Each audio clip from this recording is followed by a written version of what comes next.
What is happening, everybody? This is Ian Katanak from ConsciousWritersTribe.com, and welcome back to week 3 in my complete guide to Julia Cameron's book, The Artist's Way. Shout out to my friend Megan up in the great northern city of Boise, Idaho, for calling me out on Instagram and asking when are you going to complete this series and stop being lazy. Hopefully right now, Megan. So, FYI, I recorded and uploaded a video titled Why the Morning Pages Work, and this gives a more psychological breakdown of the morning pages, which are a cornerstone to this text. And if you are struggling with keeping the habit up or just need a little bit more info on why we're doing this every morning, then go check that out. So, in week 1, we created a safe space and started to learn to love our artists. In week 2, we started aligning with our truth and formulating an identity. Now in week 3, we are starting to take action and recovering a sense of power, which is the title of this chapter.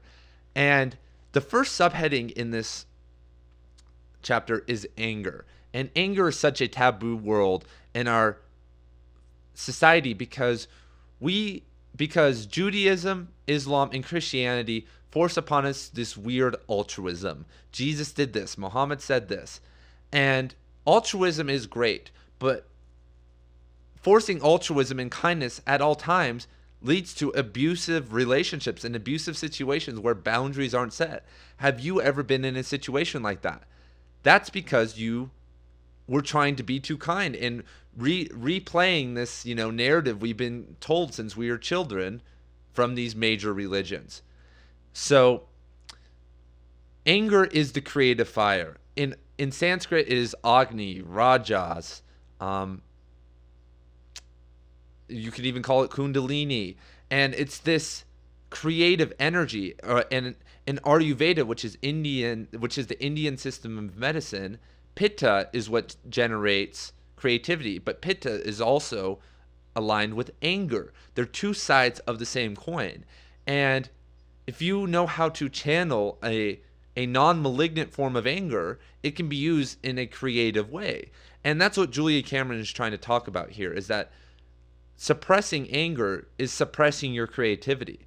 And so when we have this suppressed anger, we release our anger in these phony ways. We do these dramatized fights with our significant others or at work, or we're fucking road raging. There's no reason to road rage. As long as someone doesn't hit you, you shouldn't care what other people are doing on the road. Late to what? No appointment is. The only time you should be road raging is if someone is in a medical emergency and you need to get somewhere and people are being idiots. But so you see this though. I sometimes display this phony anger. I see it all the time in others. And in the summer it gets worse. In the summer, because of the heat and the fire, it starts to get worse. So this video is being recorded in the summer, so if you're seeing this, watch out for that. But one of my favorite books that talks about anger is Radical Honesty by Brad Blanton. And everyone should read this book, man, because I'm sure you're an honest person. I'm sure you don't tell lies, hopefully not. But I really wasn't a liar or even a white liar, but I withheld information. I was not very forward with everything. And when people made me feel a certain way, I didn't tell them how they made me feel. And releasing that out of the void and being myself at all time and expressing my emotions at all time created a whole new life for me, because it got rid of all the people that aren't aligned with me and it brought in all the people who do align with me. You want to be, and we've talked about this, a polarized individual who people are going to hate and people are going to love, because that's what an artist is. And we're going to get into criticism a little later in this. And when we're also have the suppressed form of anger, that's what drives stuff as domestic abuse, war, and other weapons which are driven by negative emotions. If you suppress anger and then you send some kids to boot camp and throw some propaganda in their faces and unleash that anger, they're going to go kill, be berserkers. And we've seen this time and time again. And anger is not bad. Malignant anger is bad. Abusive anger is bad. And that's where the Eastern philosophical systems in transcendental meditation, for instance, get it wrong. They say just swipe anger off the board. But anger is what drives revolution. Anger is what's going to change our society. Anger is a gift, quoting Freedom by Rage Against the Machine. And so just think about that. Check this book out, Radical Honesty, and ask yourself how you hold your anger in, or how you display phony anger. Sometimes we get bored, with quarantine going on, we all maybe are displaying some phony anger. So I want to just do a quick thing on forgiveness, which Brad talks about in his system. And step 1 of forgiveness is all for you. And step 1 is telling the other person that you're angry with them or that you've been hurt by them. Have you ever been hurt by someone and never been able to tell them, and now you're estranged from them, like, a friend or ex-partner, and it still bothers you? Sometimes I still get bothered about situations where I didn't tell someone, like, you were an idiot or you really hurt me. I still think about it, even though it's irrelevant. And expressing that to someone gives you a sense of relief and helps you forgive yourself, because holding something in is hurting yourself. And if you're hurting yourself, you're going to have to forgive yourself. And the second step of forgiveness, so after you've told someone that, now you should be on the path. That's your path of healing. But you should not accept someone, which is the second step, and or you should not forgive someone completely until they come to you on their own volition, apologize, and ask for forgiveness. This is the step everybody gets wrong. This is the driving force of abusive relationships. So, someone will do something to you and they'll just be like, sorry. Or they'll just like do something nice. They'll wash the dishes and you're like, oh, they're forgiven. No, you have to ask for forgiveness, and without prodding the other person. You can't be like yelling at someone and force them into an apology. No, this is a healthy cycle. If the other person doesn't know they were wrong about something really an apparent attack on you, they have problems, and you should probably bail out of that friendship or relationship. So that's just a little word on forgiveness, because that being able to forgive people and express that anger helps get out that phony anger. That helps get the creative fire going, because one thing I've been doing this whole month is focusing on incomplete projects and incomplete loops. For instance, this side of the room, the room I'm looking at over here has some clutter in it. And if I don't clean that up, that's going to subconsciously dwell in my brain and affect me. Every incomplete article and video and idea in my brain is weighing on me at some level, even if I don't realize it.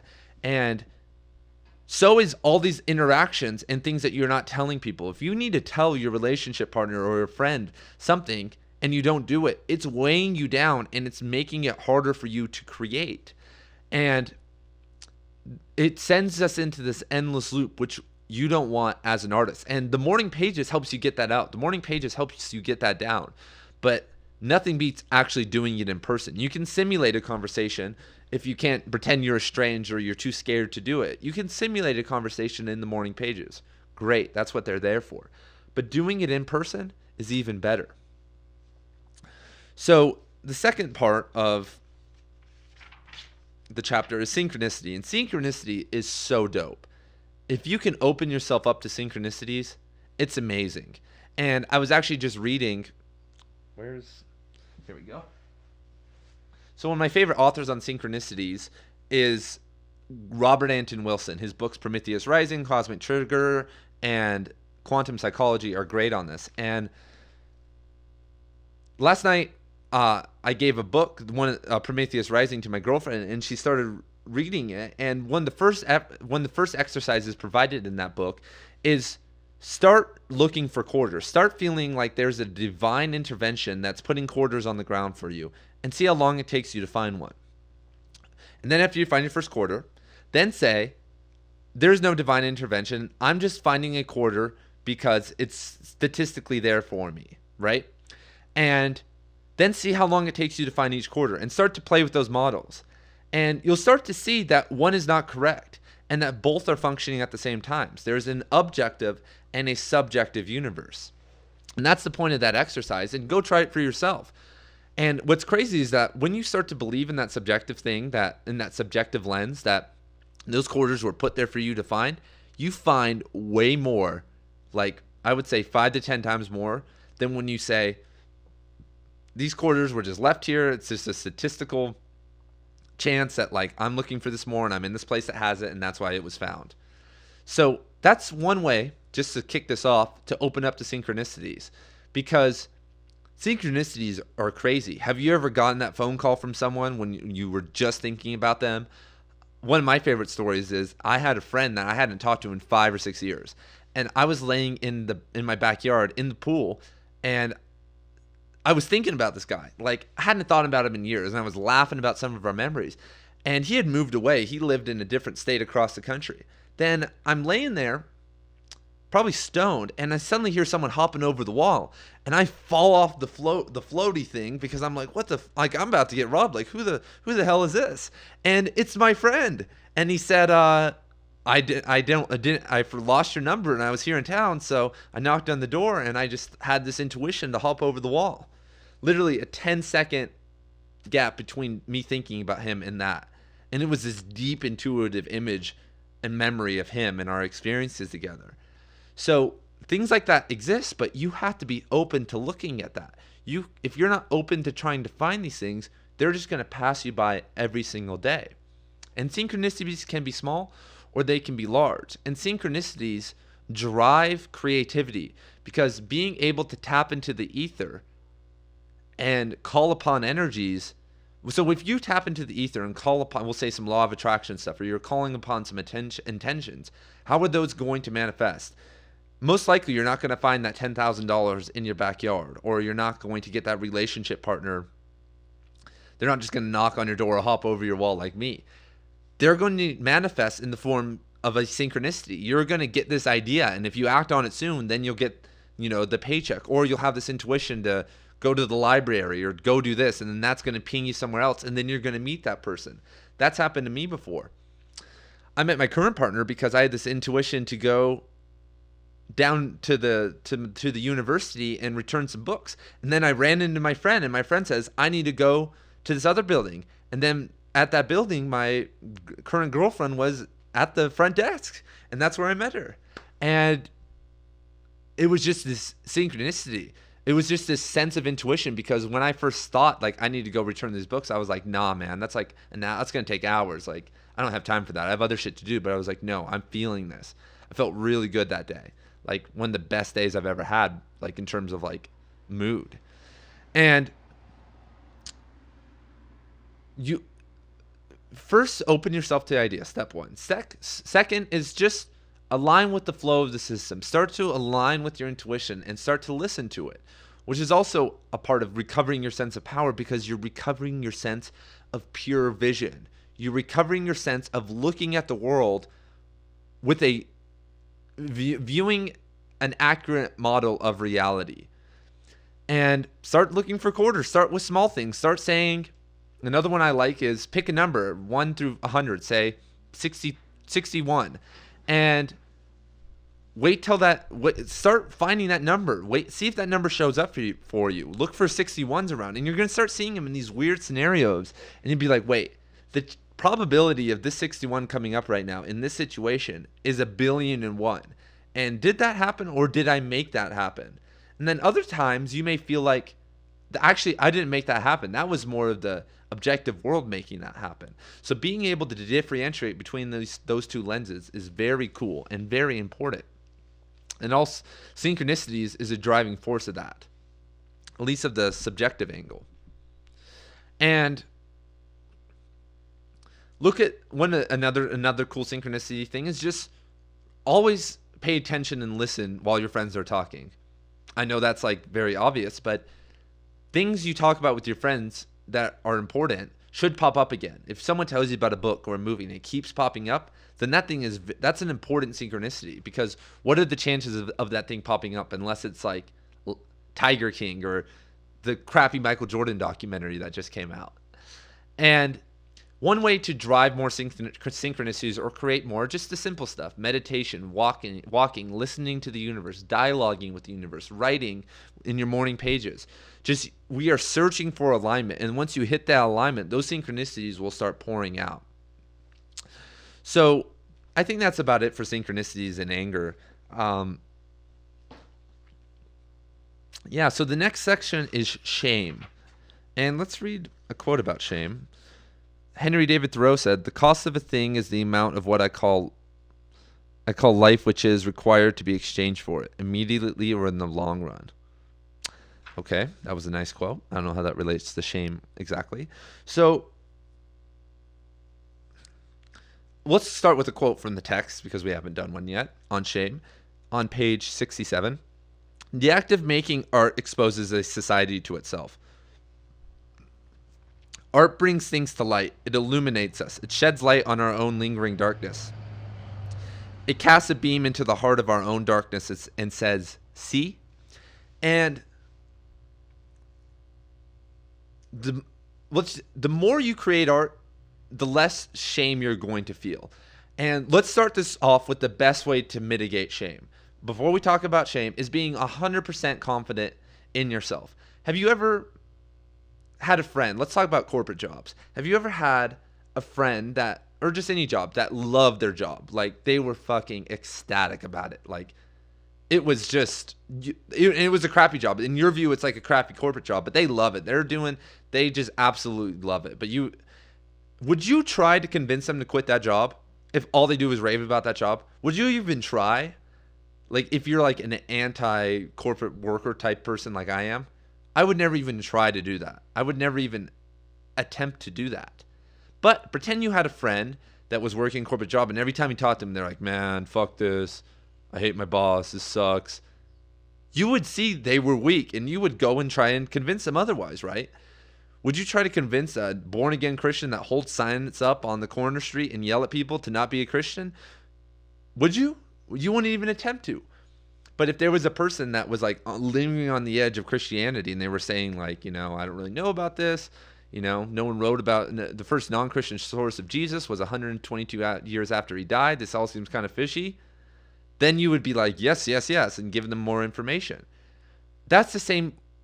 There's an energetic thing that happens with shame, that when people feel weakness or see weakness in you, they see an opportunity to shame you and bring you back down to their level. So with all this power stuff, once you create a safe space and start to find your identity, building that armor and building that power helps repel shame. And we're going to talk about how to deal with shame and what shame is.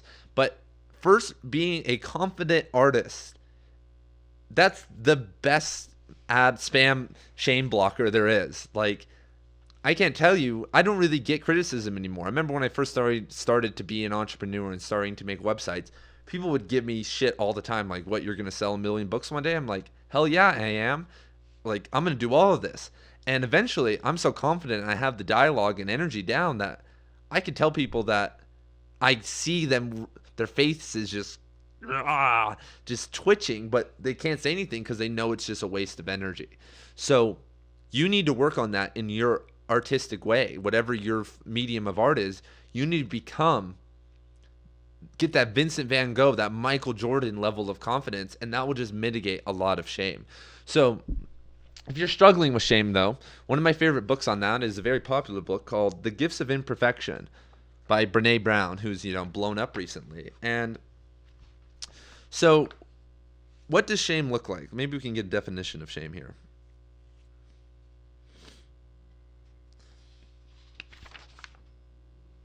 Okay, definition of shame. Shame is from Brene Brown, is the intensely painful feeling or experience of believing that we are flawed and therefore unworthy of love and belonging.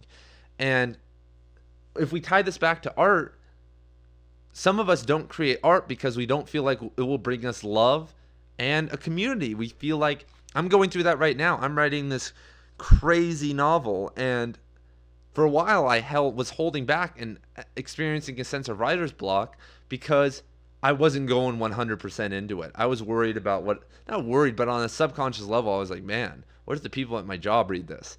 or I was all these different things, and I was like, wait, I need to take this go 1,000% harder. And once I started doing it, it was laughing again, and it was fun, and I'm enjoying it a lot more now. And you are loved. You have an audience out there. It may take you a decade to find that. And as we talked about in week 1 of this series, the way to get into creative abundance is to accept that no one may ever understand or care about your work. If you stop caring or worrying about if anyone will ever understand your work, then you give yourself that freedom to be 100% yourself. So shame is so prevalent in this world, man, because we're in this locker room mentality, especially with men. And with women, it's just like this gossip world. And it's just to bring people down. Like, oh, you want to do that? What the fuck are you going to do with the English degree? What the fuck are you going to do with the Master of Fine Arts degree? Or how do you make money from that? How do you make money from YouTube videos? And we're in this world of broken dreams where it's just a graveyard. Every single person is just a graveyard of like dreams that they had, like coulda, shoulda, wouldas. Like I could have been a contenders, like those type of peoples. And they will find you and rip you apart. And step number 1 is be 100% confident. And step 2 is just not let those people in. Don't put yourself in environments where it's a statistical chance you'll meet those people. I don't go to parties. I go to community events for my chosen craft. And even at that, I read those events. I read people's energy, and I'm like, nah, like I got to avoid you, man, because that's some negative shit. And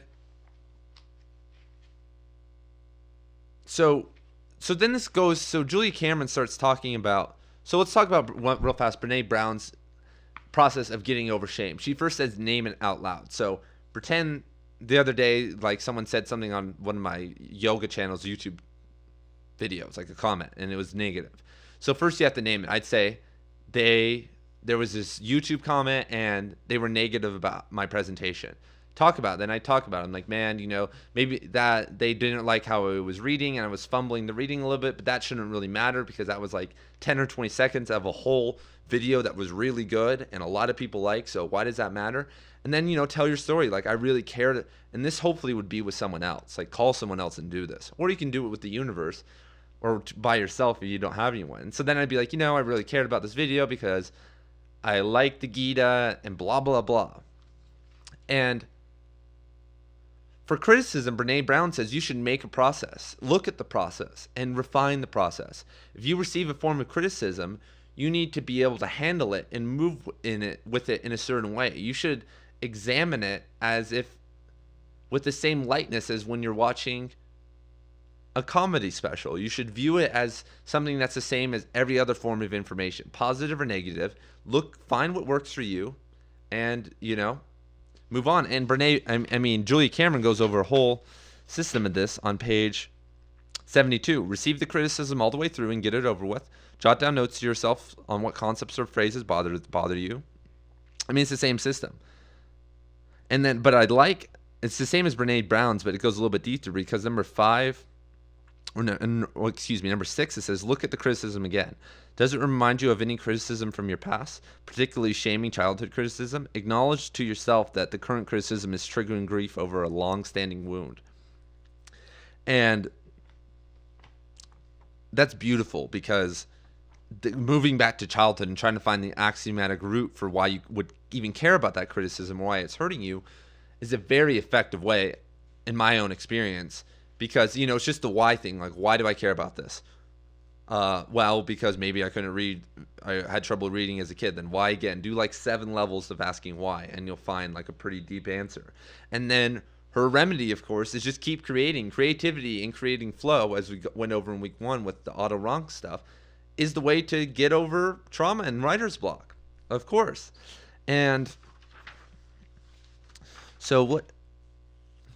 And another thing that was interesting that Julia Cameron said, sorry I have an itchy nose, is that reviews are an avenue to create shame. And that kind of made me wonder about what I was doing with Conscious Writers Tribe, in the sense of doing book reviews and all these reviews of work. I'm trying to create a shame-free system, because shame as we see, is such a negative emotion. And if I dish it out, then I'm going to receive it. There's something within me that's creating that. And gossip and all these negative things are going to come back and bite you in the ass. And they're going to lower your vibration and keep you not flowing, because the flow of gossip isn't the flow of beautiful conversations about higher consciousness.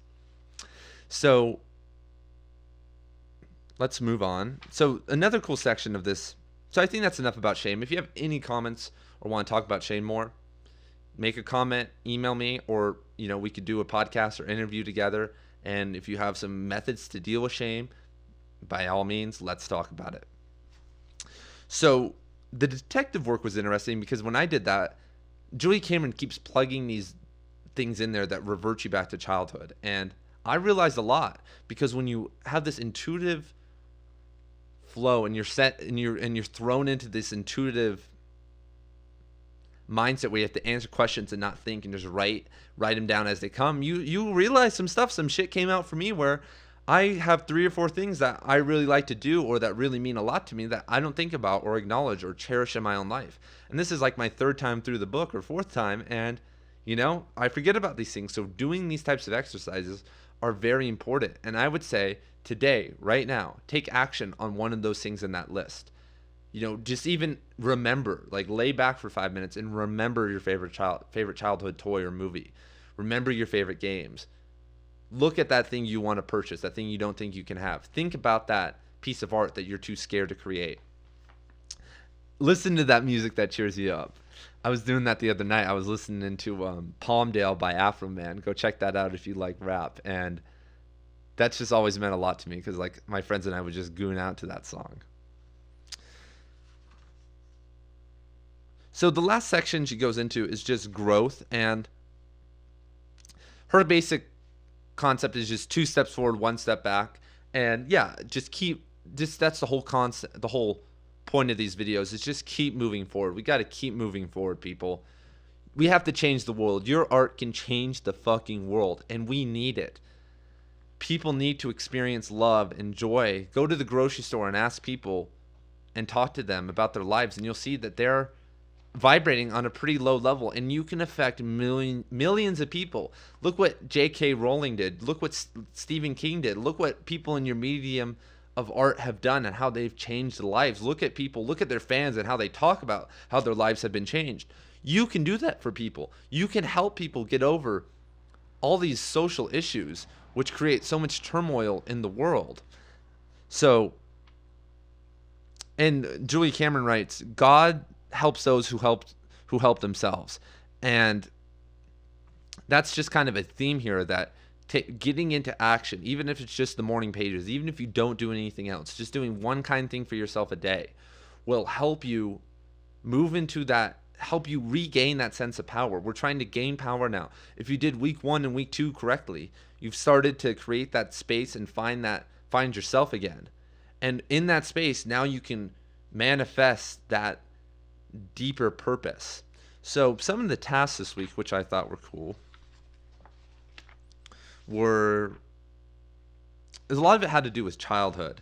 And childhood is moving back to that. I mean, if we look at the authors Alice Miller and Anna Freud, and other childhood psychologists, they really are into that, going back into childhood, and what happens in childhood determines the course of your life. And I'm half and half on that. It's a yes and a no thing, but it is very valuable, and there's a lot of hidden treasures within childhood. And if you had an abusive or crazy childhood, confronting that will make you stronger. If you had a boring childhood like I did, that was just like, typical childhood, researching those memories will make you stronger.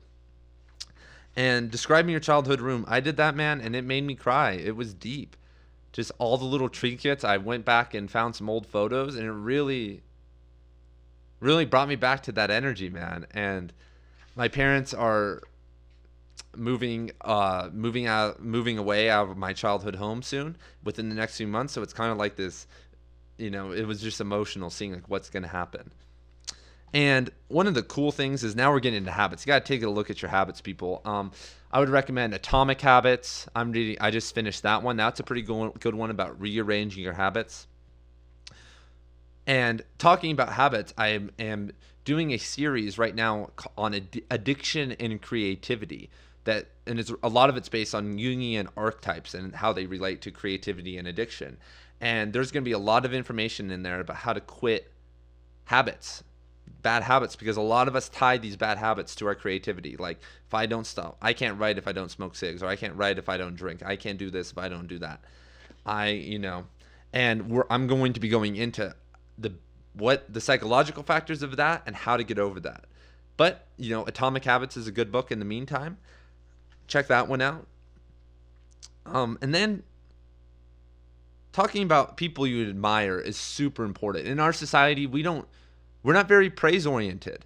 People only suck ass when it's going to get them a promotion. But I hear so much negativity, and that's moving on a horizontal axis. You're moving on this plane. That's what our society is this horizontal plane where we're just moving across. We're just hanging out with people that are like us. But moving to the heavens and moving to the depths, heaven and hell, whatever metaphor you want to do, light and dark, yin and yang, going to those levels, living in a vertical way, causes you to forces, if you start living in that way, you're going to start praising people. You need to look back at the great artists of your medium. For instance, the poets, Antonio Machado, Robert Bly, Lorca, Rilke, all these great people. You need to be able to praise them. If you can't praise them, if you can't praise great artists, how are you supposed to praise people in your own life that are important to you? So working with artists is a great way,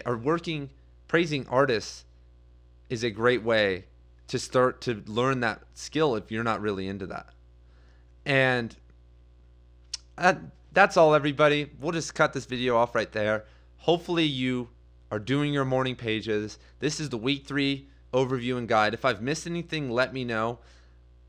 I feel like we covered all the main things, so I will catch you guys next time for chapter 4 in the Artist's Way, which is recovering a sense of integrity. Peace.